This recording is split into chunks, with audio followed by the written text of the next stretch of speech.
दिवसाची सुरुवात येशूबरोबर.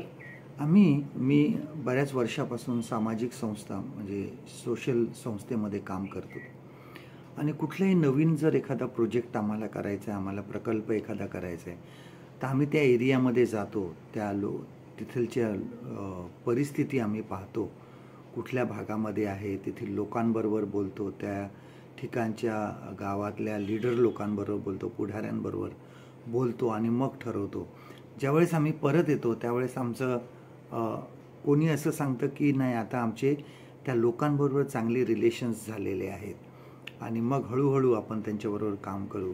काहींचं असं म्हणणं असतं की ते आम्हाला सांगू नका, फक्त आपण कधी काम सुरू करायचं ते आपण करूया, म्हणजे आपलं प्रोजेक्ट सुरू करायचं आहे, बाकीच्या गोष्टीला महत्त्व नाही. बऱ्याच वेळेस आपल्या जीवनामध्ये आपण हाच विचार करतो की आम्हाला काय मिळेल.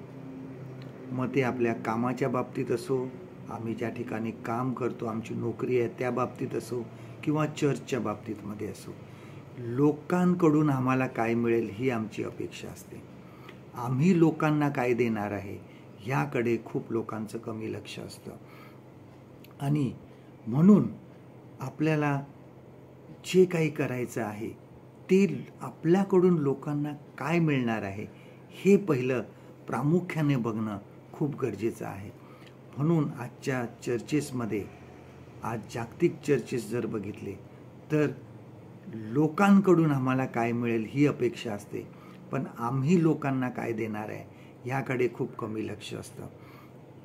आणि येशूच्या नावाने आम्ही त्यांना काय देणार आहोत ह्या गोष्टीकडे सुद्धा लक्ष देणं खूप गरजेचं आहे. बघा, पाऊल फिलिप्पीकरास पत्रामध्ये हेच सांगत आहे. तो म्हणतो की तुम्ही आपलेच हित बघू नका, तर दुसऱ्यांचंही पहा.